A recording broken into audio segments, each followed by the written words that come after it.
y los cítricos de igual manera en México. En ese sentido, México ocupa el cuarto lugar en el mundo en producción de cítricos, con una producción aproximada de 9.3 millones de toneladas, y esta industria citrícola es sustento para alrededor de 69,000 familias que participan pues en los eslabones de la cadena productiva, directa o indirectamente. Sin embargo, la producción de cítricos y de los cultivos de importancia económica en general se ve afectada por diferentes factores, entre ellos estrés biótico y estrés abiótico.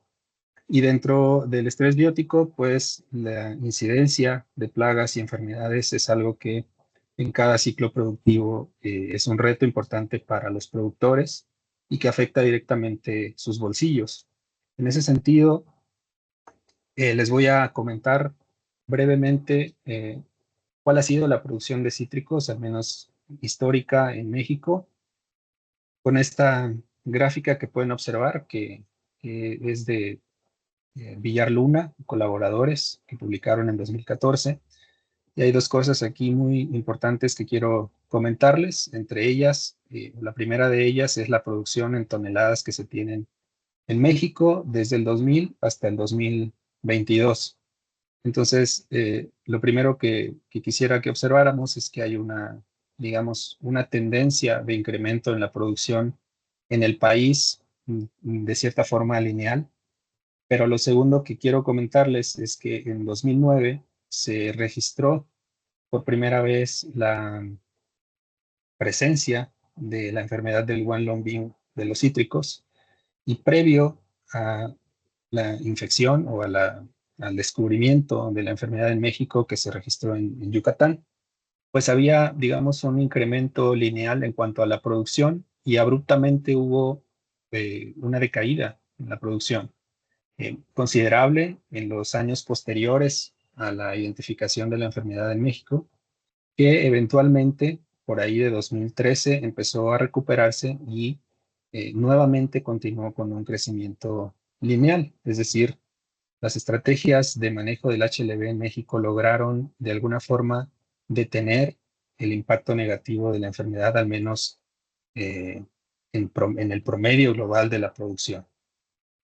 Sin embargo, otra cosa importante que hay que comentar es que la tendencia lineal de crecimiento que se tenía no logró recuperarse. Es decir, hay un incremento, pero menor a lo que se esperaba hasta la aparición del HLB.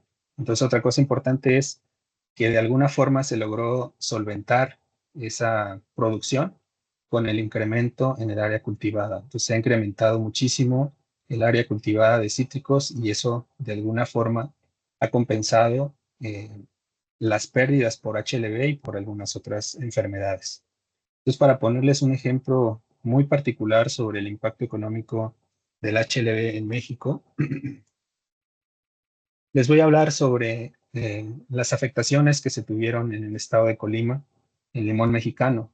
Entonces, aquí lo que quiero mostrar es que entre 2009 y 2010, que fue el primer reporte de HLB, en Colima, posterior a la llegada del HLB, que se registró algunos meses después, los entre 2010 y 2011, hubo una decaída muy fuerte en cuanto a la producción en toneladas por hectárea de limón mexicano, y no se ha podido recuperar. O sea, se ha logrado, digamos, restablecer la producción, pero no está ni cerca de llegar a lo que era previo a la aparición del HLB. Y también otra cosa importante es que el área cultivada que se tenía también cayó de una manera muy importante debido a la eliminación y a la muerte de los árboles por efecto del HLB. También otra cosa importante es que de 2009 a 2023, que es cuando se publicó este artículo, el HLB ya se encontraba o ya se encuentra reportado en todos los estados citrícolas del país y en todos los municipios.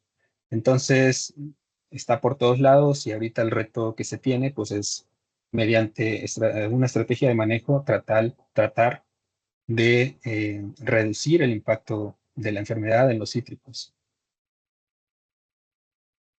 Entonces voy a hablar un poquito sobre qué es el Wanlong o el dragón amarillo de los cítricos. Esta es una enfermedad de origen bacteriano que desencadena la expresión de síntomas característicos en las plantas y estos síntomas, por supuesto, llevan a la reducción en el rendimiento o a la reducción en la vida productiva de los árboles.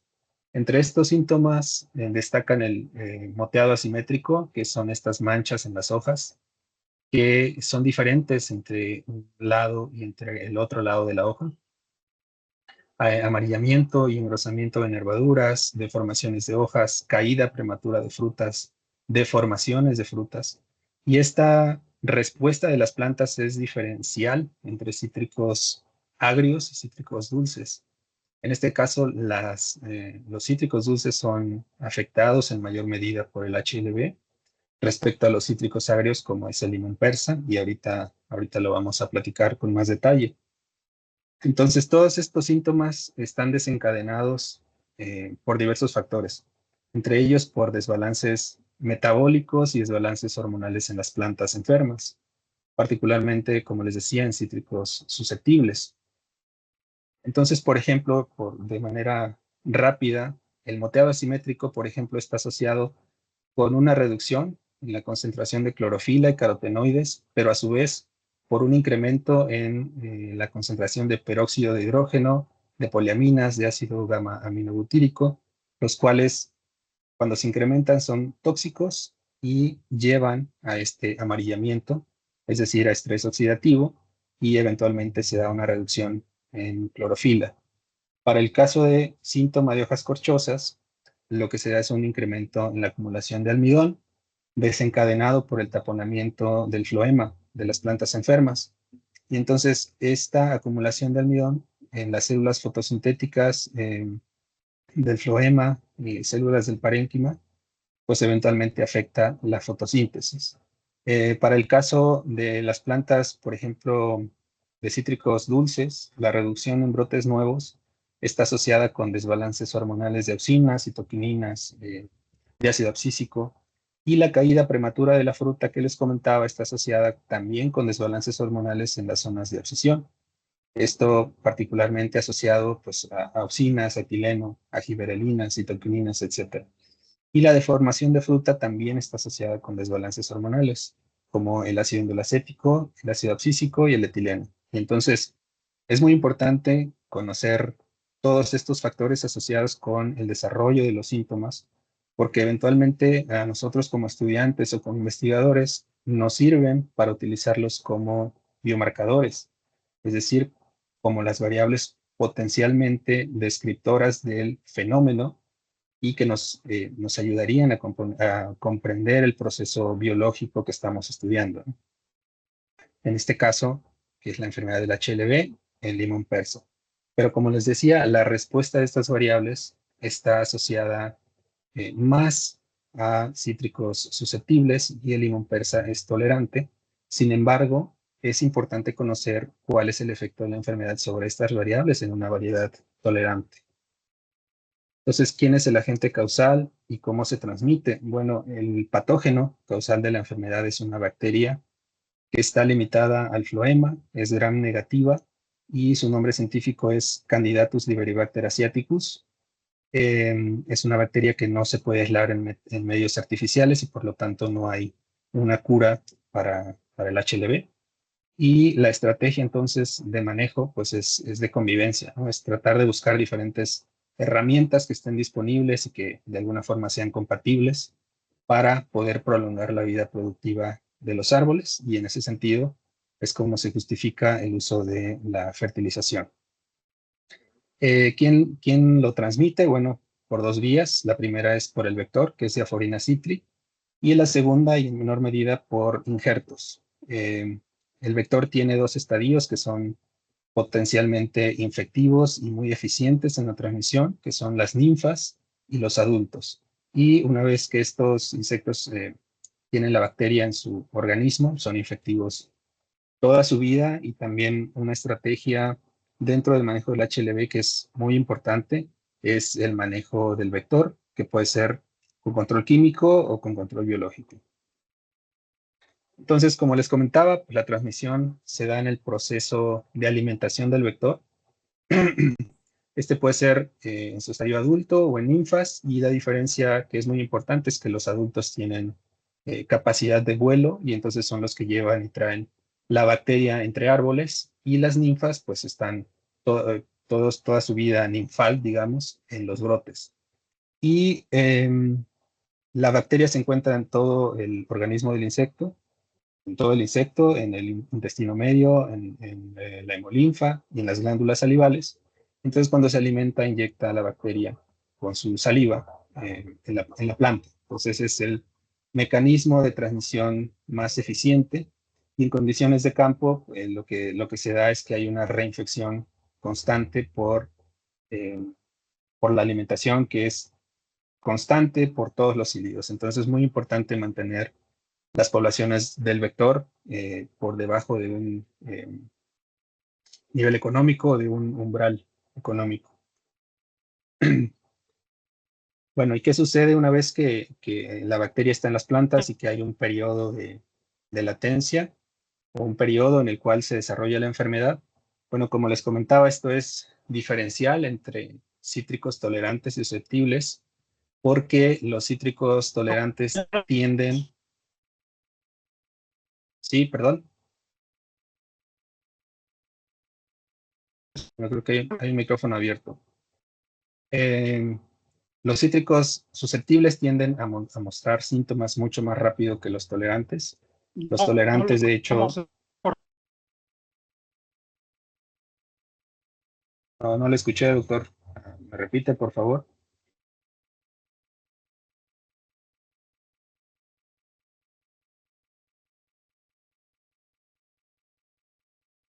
Habla, ¿me escuchan?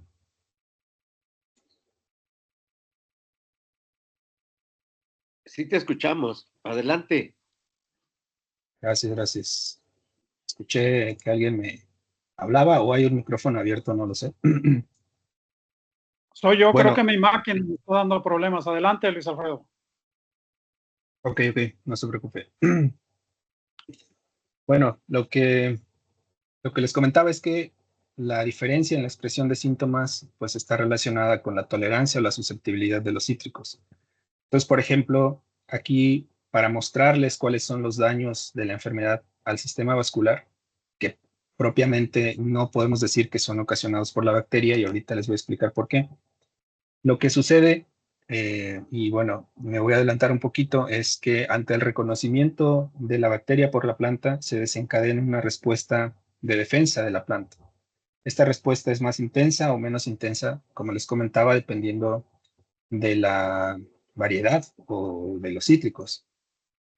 Y por ejemplo, también adelantándome un poco, los cítricos que son tolerantes, lo que se ha visto es que tienden a mostrar una respuesta de defensa mucho más lenta que los cítricos tolerantes, perdón, susceptibles. Los cítricos susceptibles lo que hacen es que muy rápidamente activan su sistema de defensa, y eso lleva a un desarrollo más rápido de la enfermedad. Entonces, se ha hipotetizado que la enfermedad del HLV, de hecho, es una enfermedad de tipo autoinmune, porque no se ha comprobado que los efectores o que los factores de patogenicidad de la bacteria estén relacionados directamente con el desarrollo de los síntomas.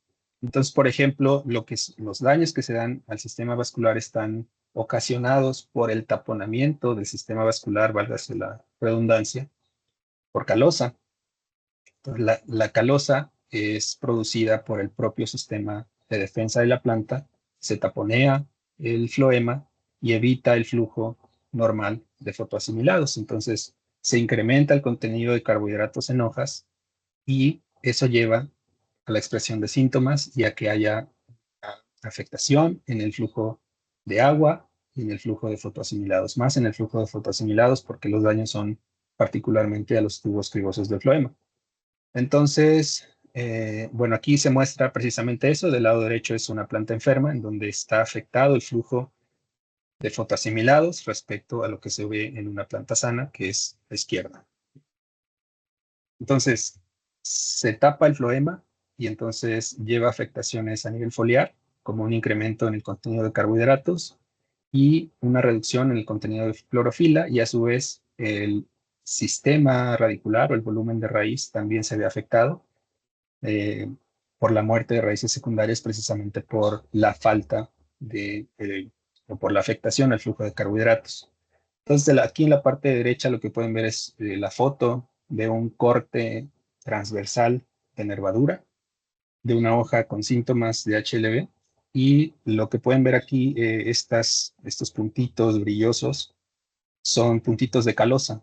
Esta técnica es mediante fluorescencia, microscopía de fluorescencia, y lo que hice fue teñir la calosa con azul de anilina. Y aquí se ve muy claramente que todas las afectaciones por calosa o por acumulación de calosa están en el floema. Entonces, de alguna forma esto evita el flujo normal de fotoasimilados. Ahorita vamos a platicar cuál sería, digamos, el mecanismo por el cual el limón persa es tolerante aún con las afectaciones por la acumulación de calosa.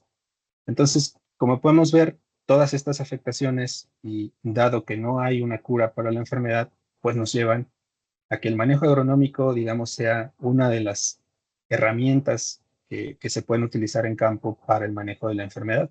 Y dentro de todas estas herramientas se ha evaluado la densidad de plantación, es decir, incrementar el número de árboles por hectárea para compensar la muerte de árboles por la enfermedad. Esto se hizo muy al inicio, cuando recién se había reportado el HLB, la combinación de portainjertos y variedades que den ciertas características de tolerancia, el uso de injertos, interinjertos, podas para eliminar las ramas afectadas, el manejo nutricional, que es del que vamos a hablar hoy, riego, el uso de inductores de resistencia, el uso de hormonas y el manejo integrado de plagas, precisamente para el manejo del vector, porque aquí a la derecha podemos ver lo que fue el tripié de manejo del HLB en México, que fue una campaña promovida precisamente por Sanidad Vegetal y pues desarrollada a raíz de una norma oficial de plagas cuarentenarias, la 047, y justamente dentro de todas estas estrategias que se han utilizado, esta estrategia pues es la que ha apoyado también a que en esa gráfica que vimos al inicio, ayudara a que nuevamente la producción de cítricos en México repuntara posterior al HLB. Entonces se ha trabajado mucho a nivel de a nivel gubernamental, es decir, Sanidad Vegetal ha empleado mucho esfuerzo precisamente en el manejo del vector, particularmente, y en algunas otras estrategias. Entonces, bueno, vamos a hablar un poco sobre la fertilización fraccionada, que no es, digamos, un término nuevo, simplemente es un cambio de enfoque, es nutrición balanceada a base de macro y micronutrientes, que como les decía, tiene por objetivo prolongar la vida productiva de los árboles y parte de la premisa de que una planta bien nutrida, pues potencialmente es más tolerante a estrés biótico o a estrés abiótico y busca un equilibrio entre desarrollo y defensa. Entonces, ¿cuál es la diferencia de la fertilización fraccionada con esto? Bueno, el enfoque de fertilización fraccionada lo que busca es que el requerimiento anual del fertilizante en un cultivo se divide en múltiples aplicaciones que son más pequeñas y son administradas de manera gradual, en dosis menores pero más frecuentes. Esto fue descrito por ATA en 2020.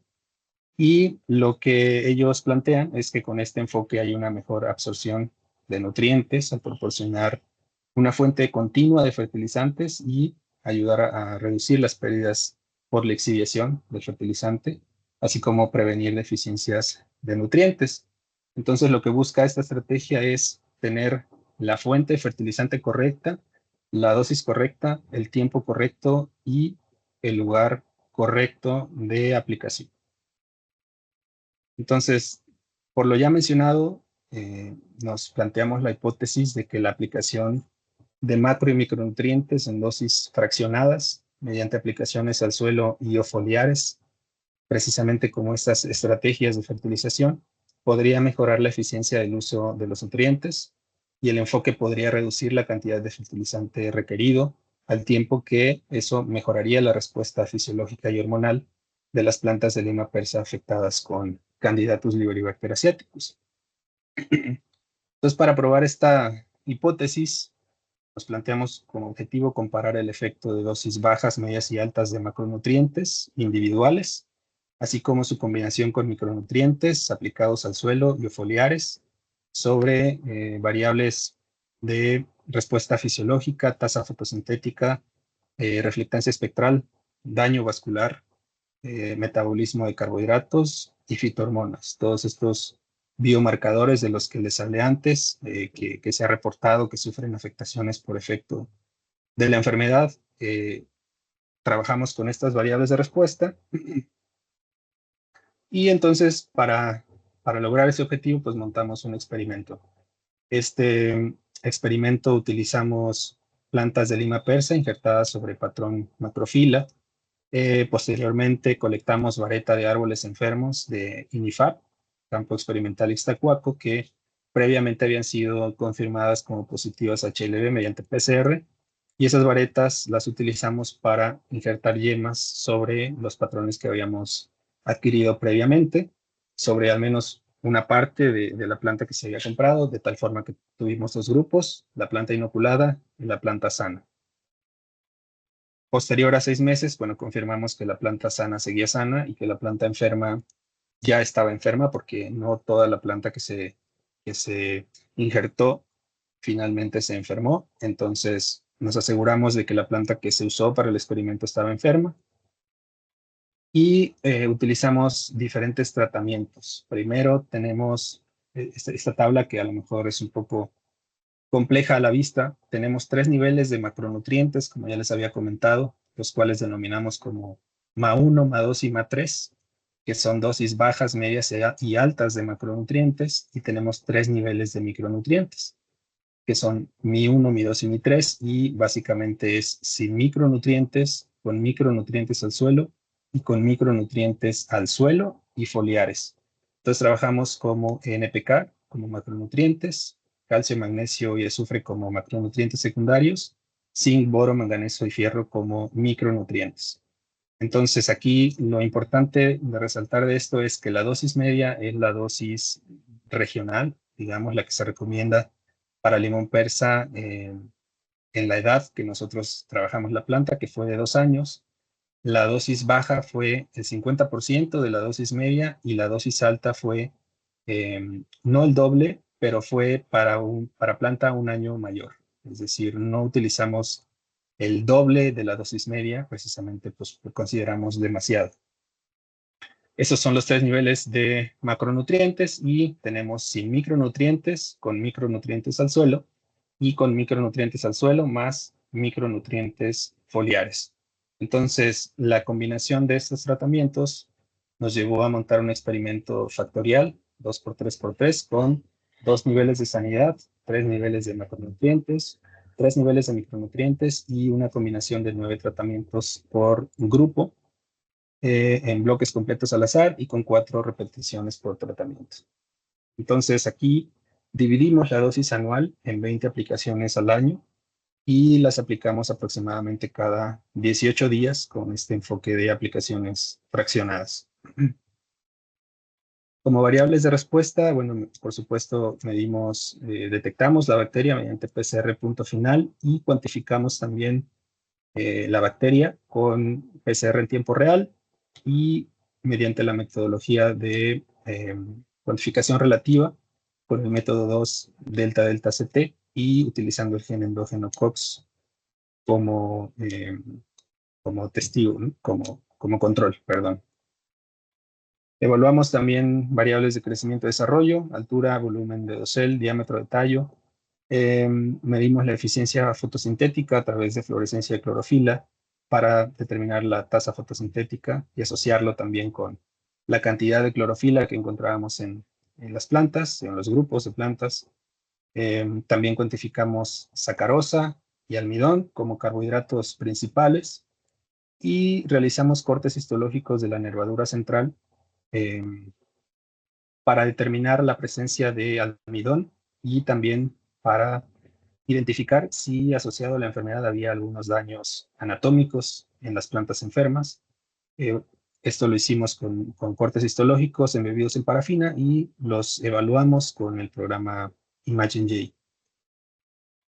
Otra variable importante fue el espectro de reflectancia en hojas, y aquí voy a tomar un poco más de tiempo. Bueno, la reflectancia básicamente lo que indica es la luz que se refleja en una superficie cualquiera, en este caso de las hojas, y está asociada con el color de la hoja y con el tipo de luz que se refleja. Entonces, una hoja más amarilla tiende a reflejar más luz y una hoja más verde tiende a reflejar menos luz en términos muy simples. Y con esto lo que nosotros buscábamos era determinar si la pérdida de pigmentos fotosintéticos precisamente estaba asociada con una mayor reflectancia en plantas enfermas. Entonces, para eso montamos un módulo de reflectancia en condiciones de laboratorio. Utilizamos un espectrómetro portátil y utilizamos luz de halógeno como luz principal, y el software de Ocean View, que nos ayudó a obtener bases de datos en TXT, en formato TXT, y posteriormente con esos datos nosotros trabajamos espectrogramas en R. Y así fue que logramos evaluar promedios entre plantas sanas y plantas enfermas. Respecto a fitohormonas, cuantificamos ácido salicílico y sus precursores de biosíntesis, que es el ácido transinámico y el ácido benzoico.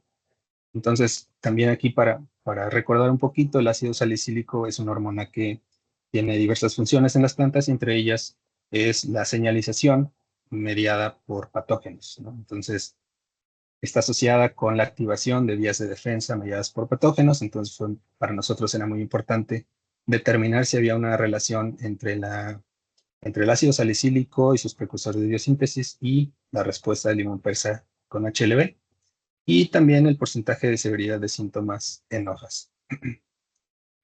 Respecto al análisis estadístico, utilizamos R, la versión, bueno, su interfaz RStudio. Evaluamos supuestos estadísticos como normalidad, homogeneidad de varianza, independencia, kurtosis, y realizamos transformaciones Fox-Cox para los casos donde no se cumplía con los supuestos de normalidad.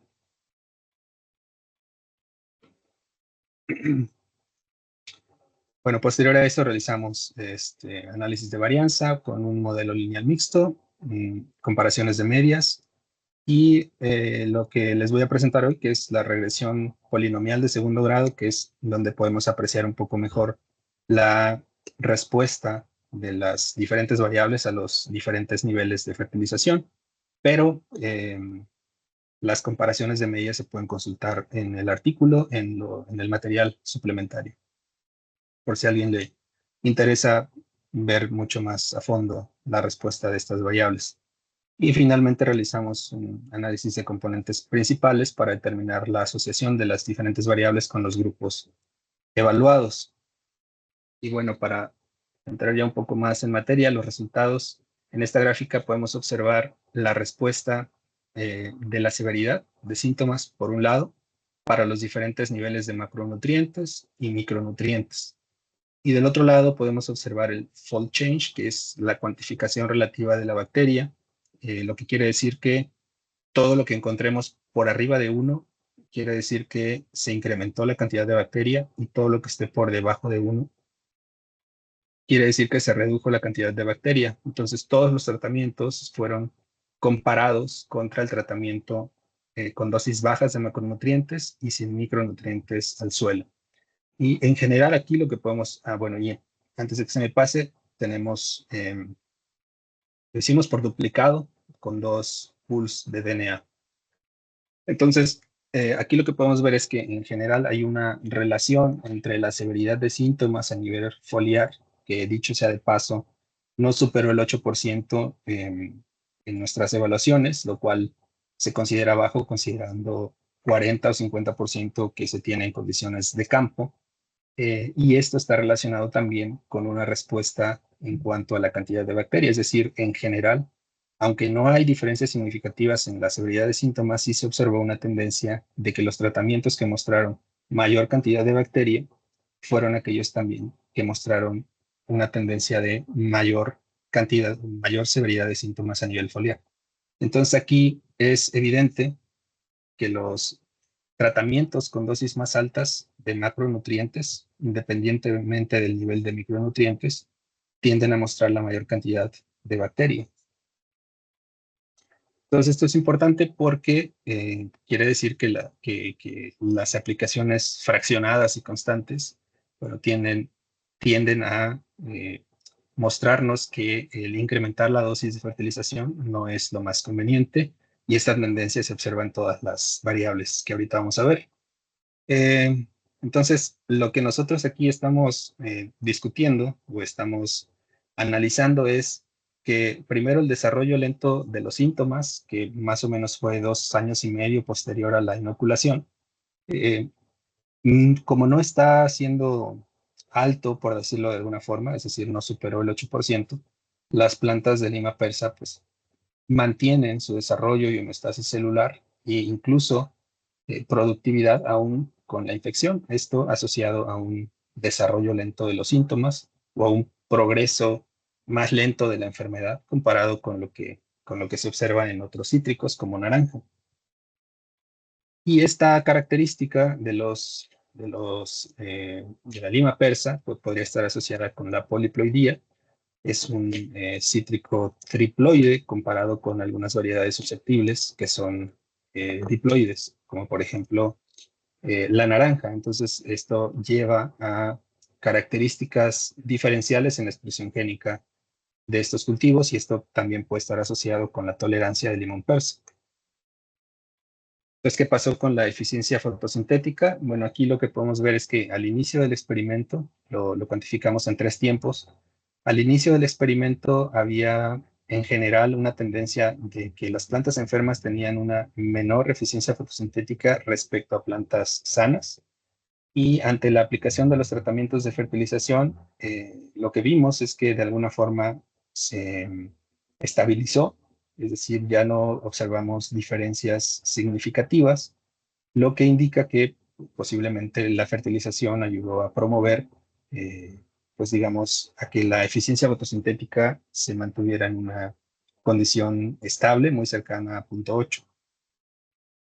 Ahora, ¿qué pasó con la reflectancia? Pues lo primero que hicimos fue sacar promedios entre plantas sanas y enfermas para determinar cuáles eran las longitudes de onda que estaban mostrando mayor variación entre los grupos, y sobre esas longitudes de onda identificar un nanómetro específico para realizar las pruebas de medias y determinar si los tratamientos de fertilización estaban relacionados o no con la reflectancia. Entonces, si realizamos, bueno, lo primero que observamos fue que en el rango visible y en el infrarrojo cercano es donde se muestran las mayores diferencias entre plantas sanas y enfermas.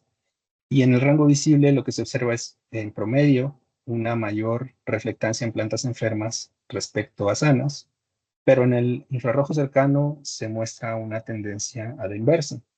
Entonces, esto coincide con reportes previos, y lo que nos indica es que las plantas sanas eh, tienden a mostrar eh, una menor pérdida de pigmentos fotosintéticos, y eso está asociado con una menor reflectancia en el rango visible de luz, contrario a lo que podemos observar en el infrarrojo cercano. Entonces, este análisis nos ayudó primero a identificar las longitudes de onda con mayor variabilidad entre los grupos, y también nos, ¿cómo decirlo?, sentó las bases en, digamos, en el equipo de trabajo para determinar que era una técnica sensible, o sea, la reflectancia, una técnica sensible para diferenciar entre plantas sanas y enfermas, con síntomas leves de HLB, es decir, con síntomas que no eran tan intensos como se ve en campo, y aparte bajo condiciones de fertilización, que a su vez la fertilización podría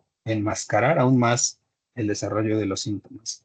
Entonces esto llevó a realizar otras pruebas y a realizar otros estudios, y vamos a publicar pronto un artículo sobre eso, específicamente sobre reflectancia, porque aquí, bueno, lo abordamos de una manera muy general. Entonces, la comparación de medias entre los nanómetros seleccionados, que fue a los 550 y a los 790, pues nos indicó primero una gran variabilidad, y en los diferentes tiempos evaluados al menos a los 550 nanómetros, al inicio del experimento, no se observaron diferencias significativas, pero ante la aplicación de los tratamientos, se empezó a ver una variabilidad entre grupos, entre plantas y entre tiempos. Entonces, a los 790 nanómetros no se observaron diferencias entre los tratamientos.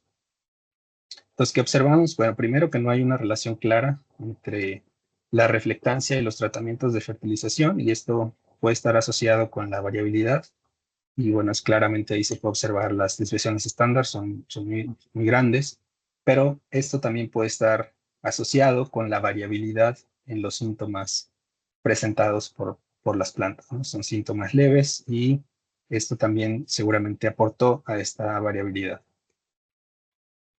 En cuanto al contenido de clorofila, aquí lo que podemos observar es que las dosis más bajas de macronutrientes mostraron la mayor cantidad de clorofila, la mayor acumulación de clorofila, tanto en plantas sanas como en enfermas. En general, las plantas enfermas mostraron menor contenido de clorofila y las dosis altas de macronutrientes, que es MA3, redujeron el contenido de clorofila incluso en plantas sanas, ¿no? Entonces hay una tendencia, digamos, negativa con el incremento de la fertilización. Lo que se observa pues es que en general no es bueno, al menos en el contenido de clorofila. Y para el caso de los micronutrientes no se observó diferencias entre los niveles de micronutrientes. Entonces, como les decía, la pérdida de clorofila está asociada con daño oxidativo y con acumulación de carbohidratos. Entonces aquí lo que vamos a ver es si hay alguna relación con el resto de los carbohidratos. Y lo primero que vamos a ver es que en cuanto a sacarosa, que cuantificamos, pues lo primero es que las plantas enfermas muestran significativamente más sacarosa que plantas sanas en promedio. Y lo que podemos observar es que en general, aunque no es tan claro aquí en plantas enfermas, las dosis más bajas y las dosis más altas son las que mostraron una menor acumulación de sacarosa. Y en el caso de los micronutrientes, solo hay diferencias en plantas sanas, donde la aplicación de micros al suelo y foliares se asoció con una menor acumulación de sacarosa. En cuanto al almidón, bueno, observamos una tendencia muy similar. Las dosis más bajas de fertilización de macronutrientes mostraron en general una menor acumulación de almidón con una tendencia de crecimiento ante el incremento de los niveles de macronutrientes. Esto se observó también en cuanto a los niveles de micronutrientes, en donde en plantas enfermas la mayor acumulación de carbohidratos, en este caso de almidón, se presentó con la aplicación de micronutrientes al suelo más foliares. Pero es claro en general que las plantas enfermas tienden a mostrar una mayor cantidad de almidón en hojas. Pero esto a su vez es más bajo respecto a lo que se reporta en condiciones de campo, hablando de la cantidad de almidón que encontramos, y esto puede estar asociado pues, a que no había síntomas todavía muy intensos, ¿no?, de la enfermedad. Ahora, ¿qué pasó con los cortes histológicos? Bueno, aquí lo primero que tenemos que ver es que a nivel de médula, es decir, el interior de la nervadura central, en plantas enfermas y con un acercamiento 40X, lo que se ve es acumulación de almidón por todos lados, lo que no se ve en plantas sanas. Entonces, para hacer un acercamiento, aquí lo que podemos observar a 10X es que en términos generales hay acumulación de almidón en toda la zona del haz de la hoja, particularmente en el parénquima, corénquima, y se pueden observar como unos caminitos de almidón. Bueno, esto quiere decir que el almidón se va quedando atrapado precisamente por lo que les comentaba del taponamiento del floema. Eso no se observa en las plantas sanas. Otra cosa importante aquí a observar es el ancho del floema. Es mucho mayor en plantas enfermas respecto a plantas sanas y hay deformación, o sea, sí hay cambios anatómicos en la estructura del floema respecto a lo que se observa en plantas sanas, que en general es mucho más homogéneo. Aquí lo que se observa son como picos, ¿no?, como montañas. Bueno, pues esto lo que dice la literatura es, primero, que digamos, las variedades tolerantes lo que hacen es regenerar el floema dañado. Entonces, lo que se hipotetiza en este caso es que el limón persa enfermo tiende a incrementar el ancho del floema primero pues porque se taponea con calosa, pero el mecanismo, digamos, de defensa asociado con este daño es que hay una regeneración del floema y eso permite pues que continúe el flujo de fotoasimilados aún cuando hay taponamiento del floema. Entonces esto es algo que, pues, que se ha reportado, pero que digamos no se ha comprobado como tal y menos en Limón Persa. Entonces seguiremos trabajando pues para ver si esto realmente es así. Entonces, en este caso, también se ha reportado que la lima persa en general, variedades tolerantes muestran menor colapso de células del floema y un incremento en su área y mayor regeneración del floema dañado, lo que les permite pues seguir con el flujo de fotoasimilados y con su desarrollo como variedades tolerantes. En cuanto a variables de desarrollo, bueno, lo que vimos es que el crecimiento acumulado en altura se asoció en mayor medida con las dosis más bajas de macronutrientes, con una tendencia a reducirse de decremento con el incremento de las dosis y los niveles de micronutrientes no mostraron efectos significativos, pero las plantas enfermas mostraron 17% menos crecimiento que las plantas sanas. En cuanto al volumen de dosel, bueno, esta variable particularmente fue la más afectada en plantas enfermas, se redujo en 33.7% respecto a plantas sanas y nuevamente lo que vemos es que el mayor volumen de dosel se presenta con las dosis más bajas de fertilización, con una tendencia a reducir ante el incremento de estas, sin un efecto significativo de los niveles de micronutrientes. Algo importante es que el volumen de dosel en general se reporta como que tiene una correlación directa con el rendimiento, es decir, es una variable muy importante en cuanto a árboles que se pretende que tengan un mayor rendimiento. El volumen de dosel debe ser mayor y bueno, por supuesto esto está asociado con las podas adecuadas, pero la reducción en el volumen del dosel lo primero que nos indica es que potencialmente estos árboles que están enfermos y que aunque son tolerantes, pues van a reducir su rendimiento. En cuanto al diámetro de tallo, aquí lo que observamos fue que las plantas enfermas mostraron 19%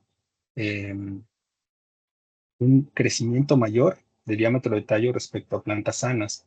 Entonces esto coincide con lo que observamos anteriormente con el ancho del floema, es decir, parece ser que las plantas enfermas tienden a incrementar el diámetro de tallo, posiblemente tienden a tener un floema más ancho y esto pues hipotetizamos que puede estar asociado con una mayor regeneración del floema y puede ser un mecanismo de tolerancia de lima persa respecto a lo que se observa en otros cítricos, ¿no? Aquí nuevamente, pues el mayor diámetro de tallo se observó con las dosis más bajas de macronutrientes. Pasando a la respuesta de las fitohormonas, aquí es importante destacar que las plantas enfermas mostraron 30% más ácido transinámico respecto a las plantas sanas y la menor acumulación de ácido transinámico se presentó con las dosis más bajas de macronutrientes, tanto en plantas sanas como en plantas enfermas, y también sin la aplicación de micronutrientes, aunque posiblemente no haya diferencias entre las Mi1 y Mi2, ¿no? Posiblemente sean estadísticamente iguales, pero Mi3 sí es diferente. Respecto al contenido de ácido benzoico, lo que notamos fue una tendencia similar. La menor concentración de ácido benzoico se presentó con las dosis más bajas de macronutrientes y en promedio las plantas enfermas mostraron 29.5% más ácido benzoico respecto a las plantas sanas. Aquí lo interesante es que las plantas sanas mostraron una tendencia a la inversa en cuanto a la acumulación de ácido benzoico y su relación con los niveles de macro y micronutrientes respecto a las plantas sanas. Entonces, ahorita vamos a ver qué podría ser. Pero otro asunto importante aquí es que lo que nosotros encontramos, es decir, la acumulación de ácido benzoico, fue al menos 10 veces o más respecto a lo reportado en cítricos susceptibles, como en naranja, que es lo que se ha reportado en Florida. Entonces, esto es de entrada interesante. Segundo, ¿qué pasó con el ácido salicílico? Bueno, las plantas mostraron 41.5% más ácido salicílico, las plantas enfermas, respecto a las plantas sanas. Y aquí no hay diferencias entre los niveles para plantas enfermas, pero sí para plantas sanas. Y lo mismo se observó con los niveles de micronutrientes. Otra cosa importante aquí es que se encontró al menos 3 veces menos ácido salicílico en comparación con lo que se reporta en cítricos susceptibles. Entonces, ¿por qué puede ser esto? Y quiero andar un poquito más. Bueno, se ha reportado que en los cítricos tolerantes la respuesta, digamos, de defensa mediada por ácido salicílico tiende a suprimirse. Entonces, hicimos una revisión de literatura y encontramos que en cítricos tolerantes se reducen los niveles de ácido salicílico o los genes de biosíntesis o la señalización ante la infección de candidatos Libribacter asiaticus. Entonces, aquí tengo ejemplos puntuales que se han reportado. Por ejemplo, si se compara Citrus paradisi, que es tolerante, versus Citrus sinensis, que es susceptible, notamos que hay una reducción en los niveles de ácido salicílico y un incremento en el susceptible. Lo mismo pasa con mandarina sugar bell, que es tolerante, versus murcot, que es susceptible. En citrus reticulata blanco, que es tolerante, que aquí no lo compararon con un susceptible, pero se observó una tendencia de que se reducía la expresión de genes de biosíntesis de ácido salicílico, y en Poncirus trifoliata versus Citrus sinensis sucedió lo mismo. Aquí no cuantificaron ácido salicílico, pero encontraron una tendencia de que en Poncirus no se ve afectada la ruta de señalización o la ruta de biosíntesis de genes de ácido salicílico, como sí en Citrus sinensis, que es susceptible. Entonces, ¿qué podemos discutir al respecto? Bueno, en nuestro caso, nuestros resultados indican una nula correlación entre ácido benzoico y ácido salicílico en plantas enfermas, como se puede notar acá, y sí la encontramos en plantas sanas, es decir, lo esperado es que como ácido benzoico es el precursor de biosíntesis de ácido salicílico, si hay más ácido benzoico, en teoría tendríamos que encontrar más ácido salicílico, como sucede en plantas sanas. Pero en plantas enfermas, lo que notamos pues, fue que no hay una correlación entre ácido benzoico y ácido salicílico, pero sí entre ácido benzoico y ácido transinámico. Entonces, esto coincide con los reportes previos en otras variedades tolerantes, y lo que nos lleva a hipotetizar que en cítricos tolerantes, no solo por nuestros resultados, sino por lo que hemos encontrado en la literatura, pues indica que la defensa mediada por ácido salicílico podría ser suprimida, y por lo tanto esta sería una característica, digamos, de tolerancia de estas variedades ante la enfermedad de HLB. Y esto apoyaría a su vez la hipótesis de que la enfermedad del Guanlong es una enfermedad autoinmune, que justamente es lo que estamos trabajando ahora en el postdoctorado. ¿Qué pasó entonces con todas las variables y su asociación con los grupos que estamos trabajando? Bueno, en general... ¿Podemos ir cerrando, doctor? Sí, pues ya estoy terminando. En general, las plantas sanas se asociaron con mayores, digamos, parámetros más altos en altura, eficiencia fotosintética, clorofila y volumen de dosel, y sucedió lo contrario con las plantas enfermas, ¿no? Se encontraron mayores niveles de ácido salicílico, de glucosa, de sacarosa, de ácido transinámico, benzoico, etc. Pues aquí también es claro que hay una asociación en plantas enfermas entre ácido transinámico y ácido benzoico, variables correlacionadas, pero no con ácido salicílico, lo cual confirma la correlación anterior. Entonces, finalmente, esto es un resumen de todo lo que hicimos y quería mostrárselos. Bueno, supongo que podría servirle a los estudiantes para comprender un poco cómo se correlacionan todas las variables que estamos utilizando en nuestro trabajo. No planeo repetirla, lo pueden consultar a detalle en la presentación, pero aquí todas las variables que medimos están señaladas, y el cuadrito de la izquierda se refiere al grupo de plantas sanas, el de la derecha al grupo de plantas enfermas, y dependiendo del color, pues es la respuesta que tuvo esa variable en nuestra evaluación. Pero quiero aquí, para que quede un poco más claro lo de las fitohormonas, quiero comentarles cómo podría ser esta supresión de señalización. Bueno, nosotros medimos ácido transinámico, benzoico y ácido salicílico. El ácido transinámico es el precursor del benzoico, el cual a su vez es precursor de ácido salicílico.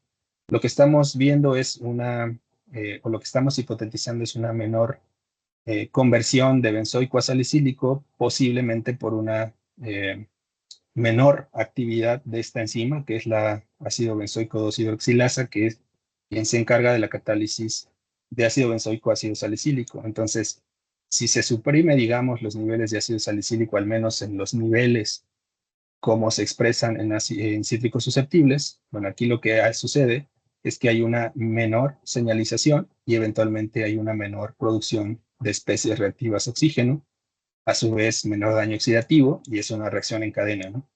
Hay menor acumulación de calosa, menor acumulación de proteínas asociadas al floema, menor muerte celular en el floema y por lo tanto menores afectaciones y menor expresión de síntomas. Básicamente esa es la, digamos, conclusión general en cuanto a las fitohormonas. Pero en cuanto a la fertilización, bueno, concluimos que la aplicación fraccionada al suelo de dosis bajas de macronutrientes combinadas con micronutrientes podrían reducir potencialmente la cantidad del fertilizante utilizado.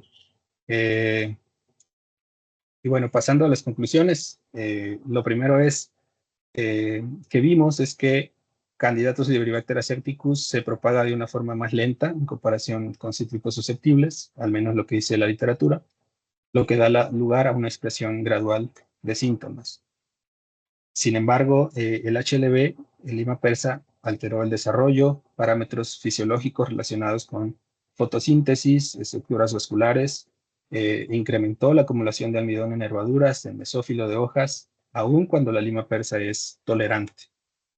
Entonces, se corrobora el incremento de ácido salicílico y sus precursores de biosíntesis. Sin embargo, la conversión de ácido benzoico parece ser menor que en cítricos susceptibles, y las dosis bajas de macronutrientes combinadas con micronutrientes al suelo mejora el desarrollo, el desempeño fotosintético de las plantas y potencialmente reduce los efectos negativos del HLB, al menos en las condiciones evaluadas.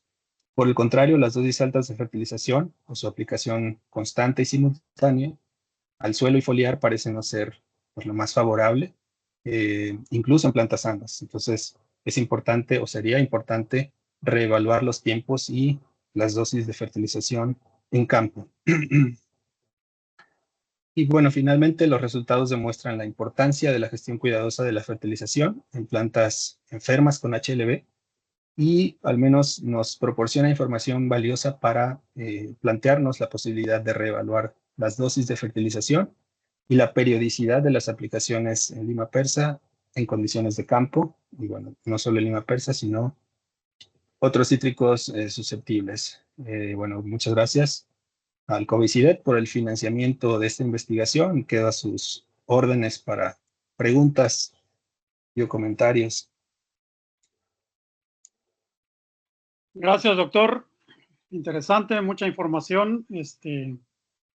Se extendió un poco, pero tenemos ahí un buen número de participantes. Seguramente más de uno quisiera hacer alguna pregunta. Si levantan la mano para cederles la palabra.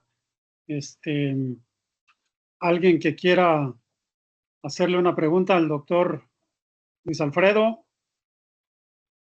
Adelante. Doctor, las preguntas están en el chat. En el chat están las preguntas.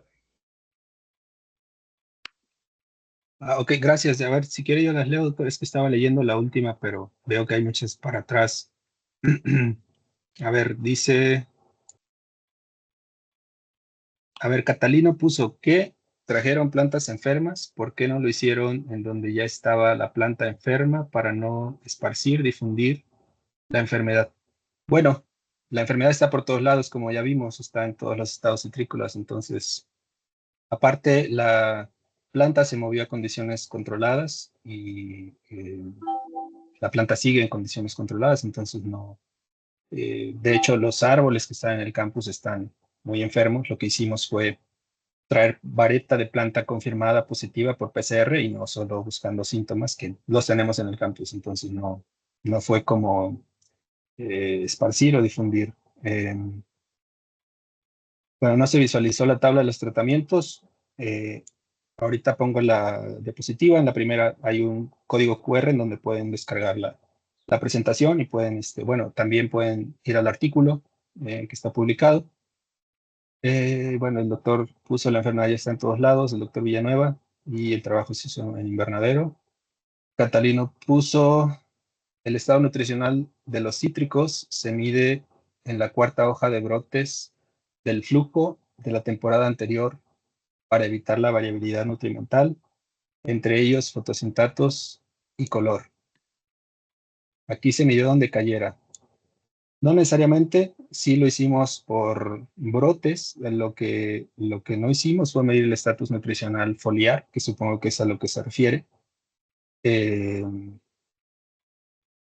Pero fotosintatos y color, ¿no? Hay un justificante que se puede consultar en el artículo en cuanto a la elección de las hojas, en cuanto a estado, en cuanto a la edad de las hojas, al color de las hojas, es decir, no fue como cayera, lo cual nos llevaría todavía a una variabilidad aún mayor, considerando que no solo se tienen síntomas de HLB, sino que hay algunos otros síntomas como Wood Pocket que podemos encontrar y que nos puede meter mucho ruido.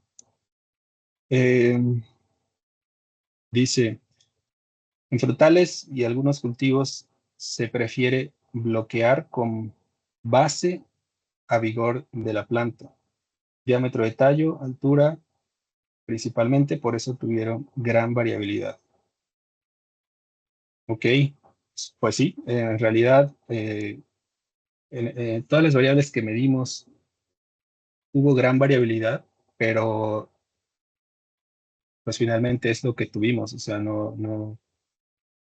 la única forma de reducir la variabilidad sería hacer pools para hacer las cuantificaciones, pero bueno, eso lo vimos después.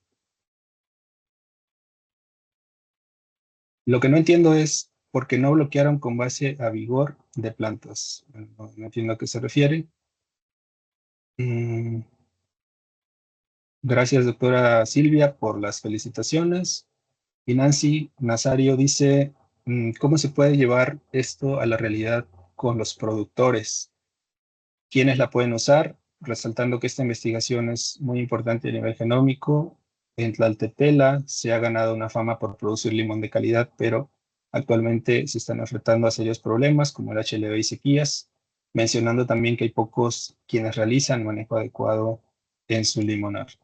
Bueno, este trabajo, o al menos el enfoque de fertilizaciones fraccionadas, es un trabajo que de entrada, al menos en este momento, no se podría aplicar en condiciones de campo, o al menos en condiciones de temporal, precisamente por el trabajo que requiere. O sea, lo que estamos haciendo es un trabajo a nivel de laboratorio, por así decirlo, que nos ayude a comprender una estrategia de manejo que eventualmente pueda llevarse a campo, pero para eso todavía se requiere trabajar mucho más en condiciones de campo, en diferentes variedades, evaluando las condiciones propias de cada parcela o cultivo. Me refiero a las propiedades físico-químicas de los suelos. Entonces hay que considerar muchas cosas antes todavía de llevar esto a campo, pero se ha avanzado mucho y nos dice que es muy importante volver a trabajar con la fertilización, al menos en condiciones de HLB.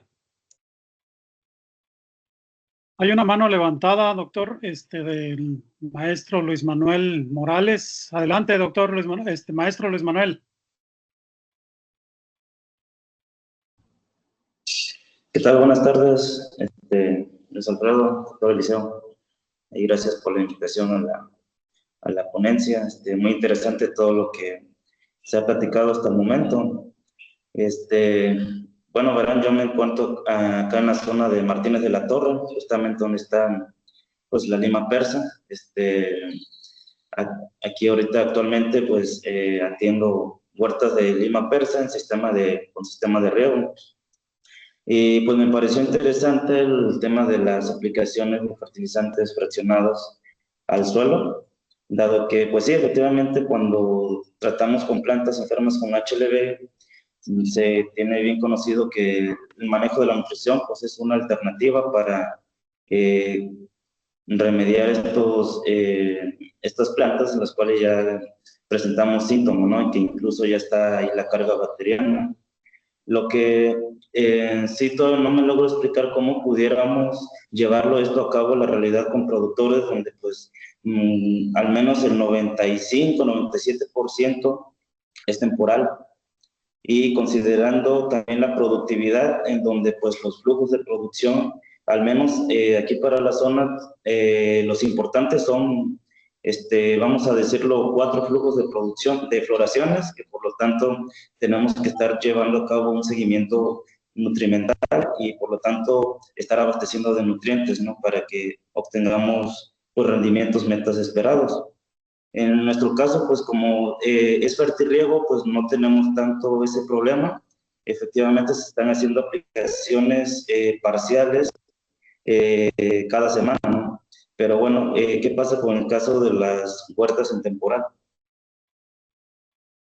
Sí, muchas gracias, Luis Manuel. Justamente lo que comentaba a la pregunta de Nancy.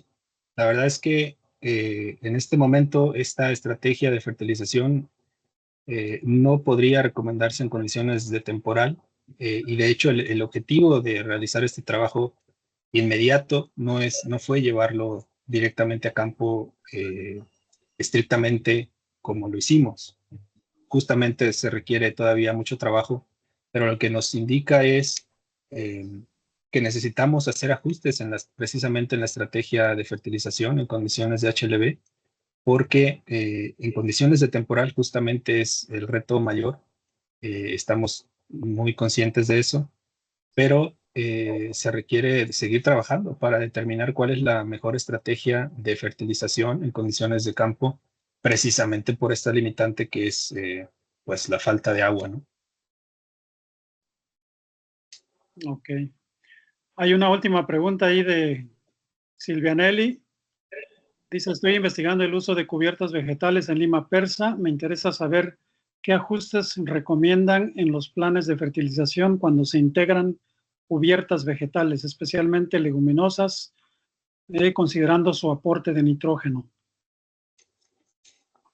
Bueno, es una pregunta compleja, pero lo primero que habría que ver es si tienes considerando hacer evaluar también aporte nutricional mineral asociado a tus tratamientos de cubierta.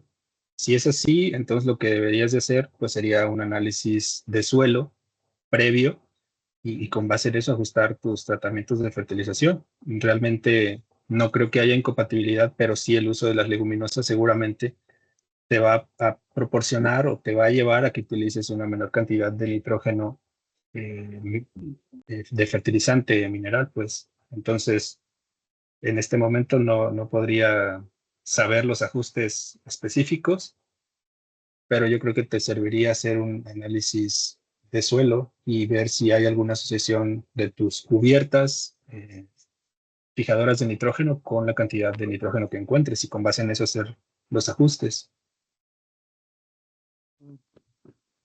Bien, parece que están todas las preguntas. No veo ya otra mano levantada. Gracias, doctor. Bueno, aquí veo una última mano. ¿Quién es? Adelante. Juan Antonio.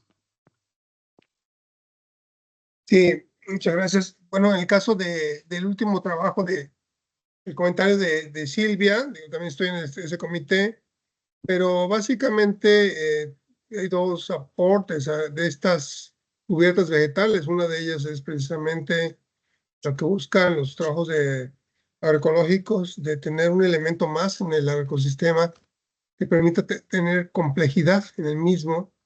Entonces se ha trabajado, se ha visto que la incidencia del HLB también tiene que ver con las reinfecciones.